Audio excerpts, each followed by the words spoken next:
সুপ্রিয় সাংবাদিকবৃন্দ, আমি একটি বিষয় সুস্পষ্টভাবে বলতে চাই বাংলাদেশ জাতীয়তাবাদী দলের পক্ষ থেকে, যে আমরা যারা অপরাধীদের আইনের আওতায় আইনানুগভাবে তাদের বিচার হোক, কিন্তু আইন বহির্ভূতভাবে কেউ তাদের সাথে অসদাচরণ করবে এই ধরনের কোনো নীতিতে বাংলাদেশ জাতীয়তাবাদী দল বিশ্বাসী নয়।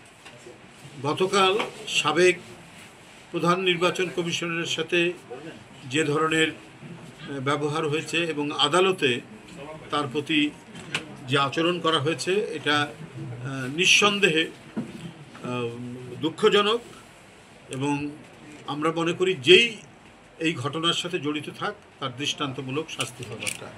আর আদালত প্রাঙ্গণে সর্বোচ্চ নিরাপত্তা দেওয়ার দায়িত্ব হচ্ছে সরকারের, প্রশাসনের, কারণ সেখানে আইন শৃঙ্খলা বাহিনী আছে, সেখানে আরও নানা ধরনের সরকারি গোয়েন্দা সংস্থাগুলো কাজ করে। তো এইরকম একটি স্পর্শকাতর জায়গায়, যেখানে প্রত্যেকটি মানুষের ন্যায় বিচার নিশ্চিত হবে, সেখানে কেউ বেআইনি কাজ করবে সেটা তো হতে পারে না। সেই বেআইনি কাজ করার সুযোগ কেন সেখানে থাকবে? সেখানে আইন শৃঙ্খলা বাহিনী কী করে?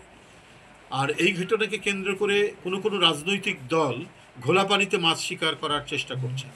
আমি আবারও সুস্পষ্টভাবে বলতে চাই, যেটি 5ই আগস্টের দিন থেকে দলের সম্মানিত এবং মজলুম চেয়ারপারসন দেশনেত্রী বেগম খালেদা জিয়ার আপনারা ভিডিও বার্তা দেখেছেন, এবং বিএনপির ভারপ্রাপ্ত চেয়ারম্যানের যে নির্দেশনাবলী, যে বার্তা আপনারা দেখেছেন, যে কেউ কোনো বিশৃঙ্খল আচরণ করবে না, কেউ কোনো বেআইনি আচরণ করবে না, কেউ কোনো ভাঙচুরের সাথে যুক্ত থাকবে না, কেউ কোনো দখল লুটপাটের সাথে যুক্ত থাকবে না। এবং এই যে সুস্পষ্ট ঘোষণা, এবং এই ঘোষণা আমরা মান্য করে আসছি। ওই সময় আমরা যারা জেলে ছিলাম 5ই আগস্টের দিন, সেইখান থেকে আমরা চেষ্টা করেছি আমাদের নেতাকর্মীকে বাইরে নির্দেশনা দিয়ে প্রত্যেকে যেন সুশৃঙ্খল আচরণ করে, প্রত্যেকে যেন সুশৃঙ্খল থাকে এবং সভ্যভব্য আচরণ করে, সেটার ব্যাপারে আমরা সেখান থেকে নির্দেশ পাঠিয়েছি। এবং এখন পর্যন্ত আমরা বিএনপির নামে কেউ কোথাও কোনো অন্যায় এবং কোনো ধরনের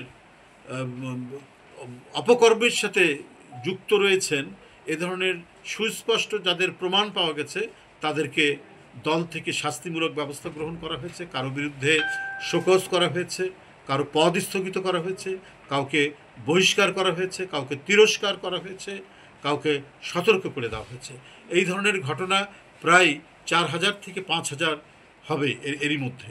তো এই যে দলীয় যে দৃষ্টান্তমূলক আমাদের যে পদক্ষেপ গ্রহণ, এর মধ্যে দিয়েই প্রমাণিত হয় যে বিএনপি বাংলাদেশে শান্তি, স্বস্তির এবং একটি গণতান্ত্রিক সমাজ ব্যবস্থা প্রতিষ্ঠার লক্ষ্যে তারা কাজ করছে। গণতন্ত্রে যারা গণতন্ত্র মানা মানুষ এবং দেশের জনগণ, তারা তাদের যাতে সকল যে স্বাধীনতা গণতন্ত্রে নিহিত রয়েছে, আমরা যদি প্রকৃত গণতন্ত্র বিবেচনা করি, সেখানে নাগরিক স্বাধীনতা সহ সকল স্বাধীনতা যেটা নিশ্চিত রয়েছে, আমরা সেই গণতন্ত্র প্রতিষ্ঠা করতে চাই। সেখানে কেউ বেআইনি আচরণ করবে, এটা বিএনপি কখনোই বরদাস্ত করবে না। কালকে যে ঘটনা যারাই ঘটাক, তাদেরকে ধরে দৃষ্টান্তমূলক শাস্তি এটা সরকার দেবেন, এটা দলের পক্ষ থেকে আমি সুস্পষ্টভাবে আপনারা গণমাধ্যমের মাধ্যমে আমি জানিয়ে দিলাম, সারা দেশবাসীকে জানালাম এবং সবাইকে আমি এই বিষয়টা অবহিত করলাম।